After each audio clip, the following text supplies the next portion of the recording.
Hello there. My name is Lisa Callahan, and I'm the founder of the Women's Emotional Eating Community Support Group. So, we're going to talk about a topic that majority of the women who join my community support group come in thinking that this is their problem: boredom. So, 90% of the women who join my group, and I am thinking that you might be one of them, come into the group thinking that their problem with food is because they're bored. They're eating at night, they're fine all day, and then nighttime comes and something happens.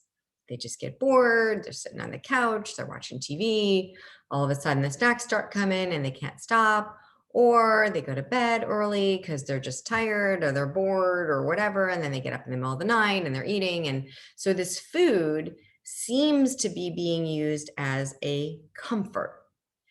And I want to explain to you on this training how very wrong that is, and how the food is actually not comfortable at all, number one.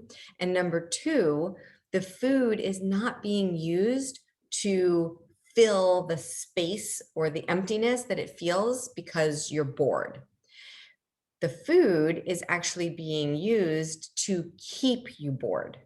And this is what's so interesting about it to me. So, boredom, and I'll just go into a little definition: the feeling of being bored or uninterested in what you're doing is boredom. The word boredom comes from something called a boring tool, which is a kind of a drill that works slowly and repetitively. And the meaning to bore was to become tiresome.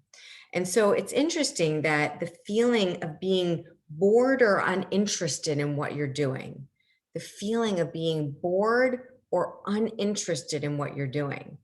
So when you're feeling like you're bored, and now you're bored and uninterested in what you're doing, and you're using food to stimulate you to do something else, right? Because you're bored already. So now, because you're bored, you've used food. So now that lights you up, that changes your pattern, that breaks up the energy. However, since the thing that you think is your problem and the thing that you think is your solution, those two, when they're mixed together, they bring you to a place where now you feel pretty darn awful about yourself. So you don't feel good doing what you're choosing to do as a solution to what you think is your problem of being bored. So, with that being said, the food is actually feeding your boredom. So, if you want to stay bored, you will continue to use food, and you'll continue to use food to actually like build boredom up.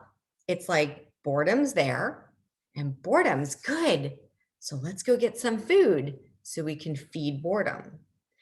Boredom is actually the opposite of happiness.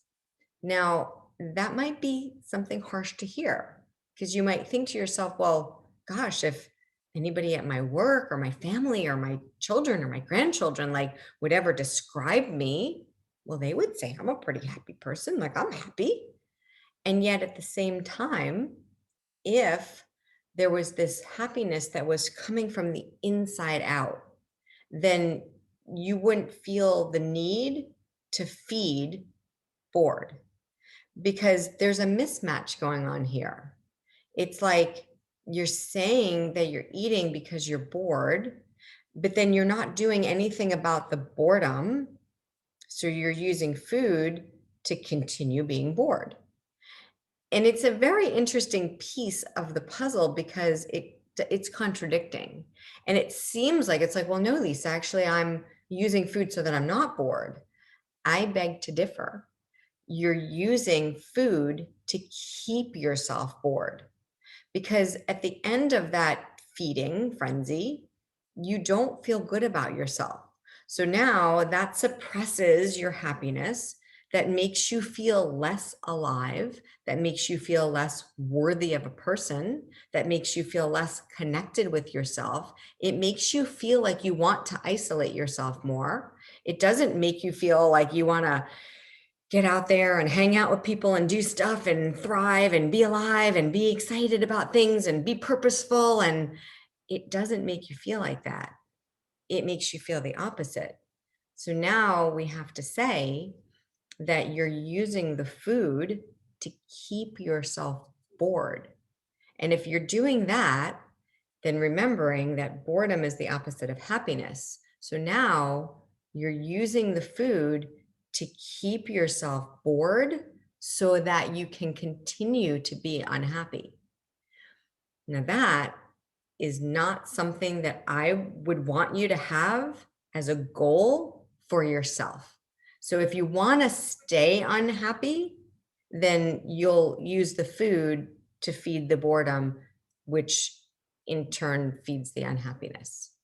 And the only way to flip this coin over, because many times what we're feeling unhappy about is coming from the inside. Like you might be a very happy, jovial person. You might be a nurse or a teacher or, work in a store or something. And you're a people person. You love people. You've taken care of everybody. If there's grandchildren or children involved, you're like, I'm baking cookies, like I'm the best thing, and you want to be active in your life. You want to be a participant in your life. You do.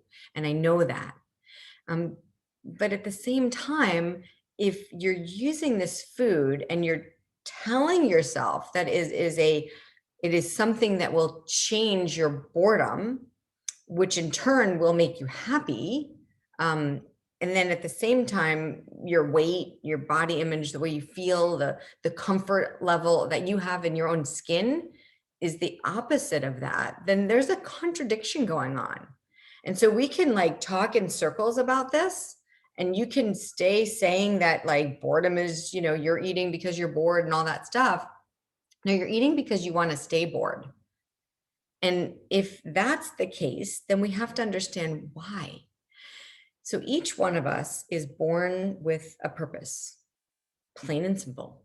We are not different. There is nothing different about me than there is about you. And that is the truth. I have been in your shoes. I have walked in them. I know what it feels like. And while we may have different journeys, that's okay. We still all have the same opportunities, even if we've started in very different places. And it really doesn't matter where you've started, because no matter what, at the end of the day, you're in your own skin. This body here, this is your house. So it doesn't matter what somebody else wants you to do. They're not living in your house. This is yours. And inside of your house is your energy. It's you. It lights you up from the inside out. If you're doing something that's passionate and purposeful and feels meaningful to you, feels like you want to rally, you want to fight for something, you want to prove your point. You're like, my purpose, like this is what I want to do. If you feel that passion in yourself, you won't want to eat. You'll feel too passionate about whatever it is that's lighting you up from the inside out. If you want to dim your light, then you're going to eat to stay bored, because that'll allow you to dim your light. So instead of trying to work through this with your diets or thinking about the food and so on and so forth, because we could remove the food, and if you're still dimming your own light, you'll find something else. You will, even if you have stomach stapling or the gastric bypass or anything like that, you'll find that, yeah, you'll drop the weight. That's not the problem though. And many women will come to me later, 10 years later, sometimes 15 years later, and they're like, kind of kept the weight off. I don't know, I've put on 50 pounds since I lost my 150 pounds, or, and I'm kind of maintaining. So but there's still something missing. And I know what that is. I know what that feels like. I know what it feels like to dim your own light, to step down on the bottom shelf, right? We call it in self-discovery, shelving yourself. And every time you think that you've climbed that ladder by doing something good for someone else, and it feels great for a moment, while you're doing it, but then when you're by yourself, you'll shelf yourself. You put yourself down on the bottom shelf. And I'll tell you, it's dusty, it's dark, it's dingy down there. And yeah, it's boring. Nothing going on down there. You're like, wow, I'm alone again. What happened? Right. And so I don't know what your situation is, what your life is. It really is irrelevant though, because again, everybody has a passion and a purpose, something inside of them that lights you up. I don't care if it's rescuing dogs or cats or saving the whales or something political or religion or anything. Like something lights you up, even if it's sports. Maybe you're like really interested in like a team, and this is something that like lights you up from the inside out. And I promise you that if you serve your passion, your purpose, what it is that you're meant to figure out in this world, what it is that you're meant to do, then I promise you, you will not be feeding your boredom. So let's decide why you would want to feed your boredom to begin with. And I want to be able to think about your motivation and where it is that you might be dimming your motivation and why you might be dimming your motivation, why that came to you. And so if you think back into your memory bank, into your history of your life, can you pick some parts of your life where you had an idea or you had something that was meaningful to you and it got squashed? Something changed, something shifted. A teacher told you you're wrong. A parent told you that you didn't have it wasn't good enough. You got booed off of a stage. You had something embarrassing happen to you. I wet my pants on the bus when I was a little kid, and I got called out on it. It was a tremendous moment in my life. But there are places in our lives that we get trapped, we get stuck. And when we're dimming our own light, that is going to be feeding our fears. And so when you're feeding your fears, you might call it boredom, but I promise you, boredom is really just a repetition, right? And so if you're telling yourself that you're not worth figuring this out or that you don't deserve anything better than what you have now, then that is feeding your fears. And what we have to do is we have to be able to change the self image first. So that way you can get out of your own way. You can turn your light up.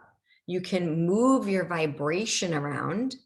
And I understand that some people have physical ailments and feel like they can't do anything.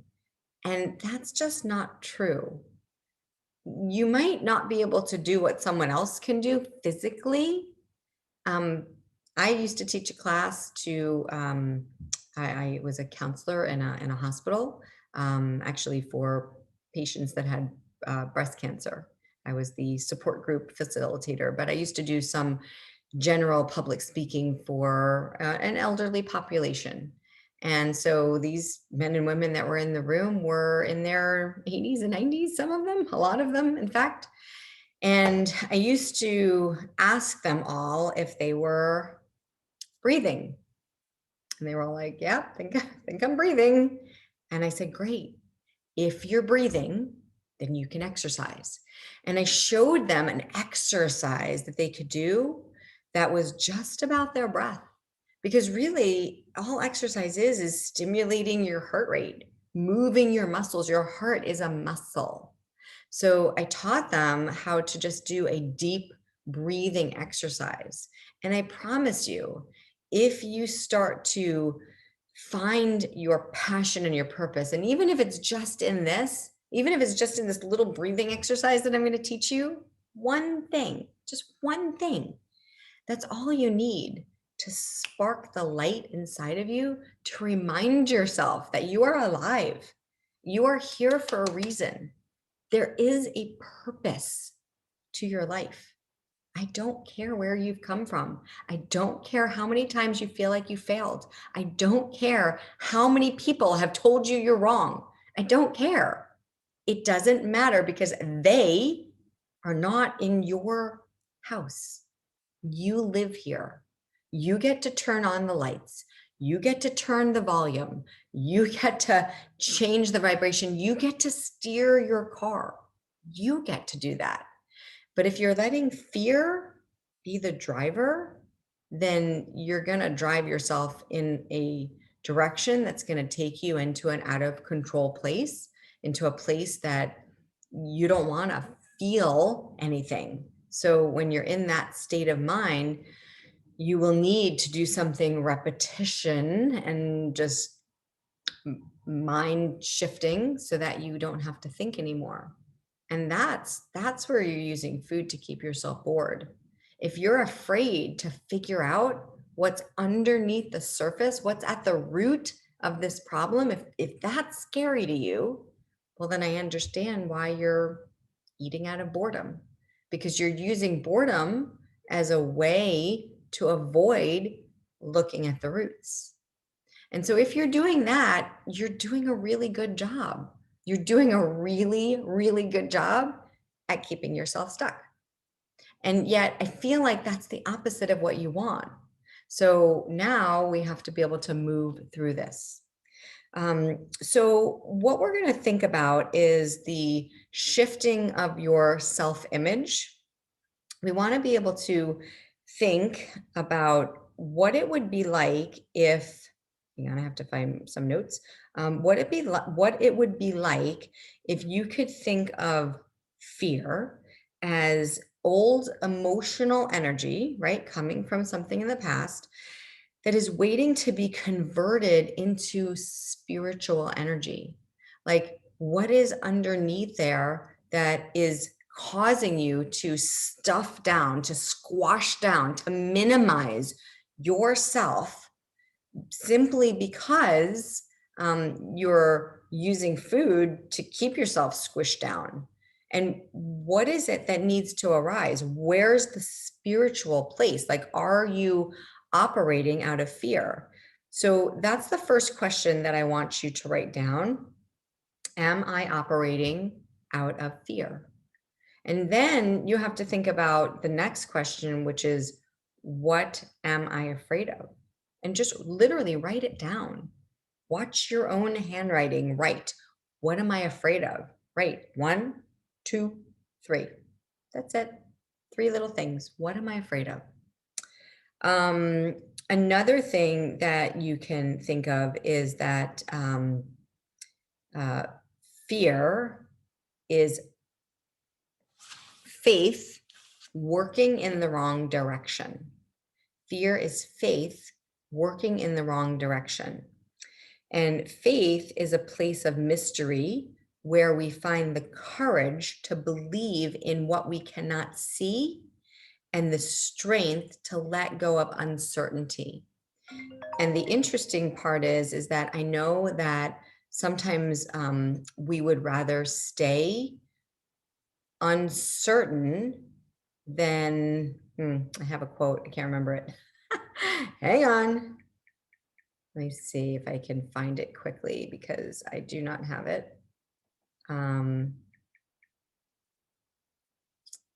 Let's see. Oh, yes, this is it. Most people will choose unhappiness over uncertainty. So if you think about that, most people will choose unhappiness over uncertainty.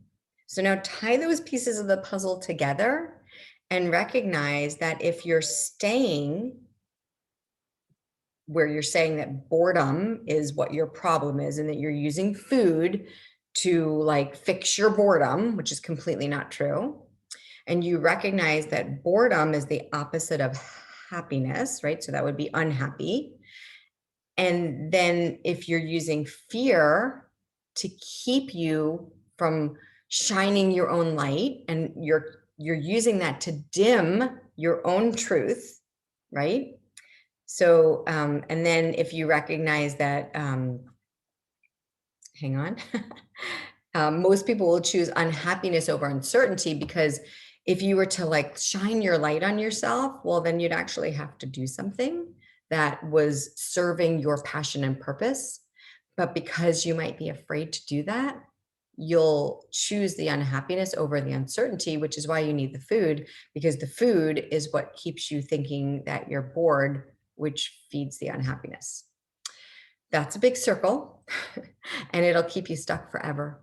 So if you want to find out some new ways to get unstuck, you'll want to set aside some time to possibly get underneath the surface of this problem, get to the roots, fix it, like fix the roots. People think when they come into, the process of like looking and deep down, and it's like coming from a deep, deep, deep, deep, deep place, and you can kind of feel it, like your intuition tells you it's this, but you're not really sure, and you don't even want to look there because it would be painful to open up that can of worms, and you don't want to do all that. Well, the thing is that it's not that hard to look at the places that you've been avoiding for years, for decades, maybe. What's actually harder is to stay stuck because you have to do a lot of things to keep yourself stuck. If you look at the things that you know that you're being pushed or drawn to look at, and you move through those things, then they'll just be gone. You won't have to think about them again. But because you've been unwilling to do that so far, you have to use the food to like wrap your head around like staying stuck, and then you slap the label of boredom on that, and it just becomes like an easy thing to just say, oh yeah, I'm just bored, that's why I'm eating. Not so. All right. Thank you so much for watching this training. If you want more information about me, you'll check me out on Facebook, the Women's Emotional Eating Community Support Group. And hopefully we will see you in there, and you can connect with me anytime. My email address, which if you want to reach out that way, is lisa@coachlisa.com. And hopefully I'll see you all soon. Thank you so much. Bye now.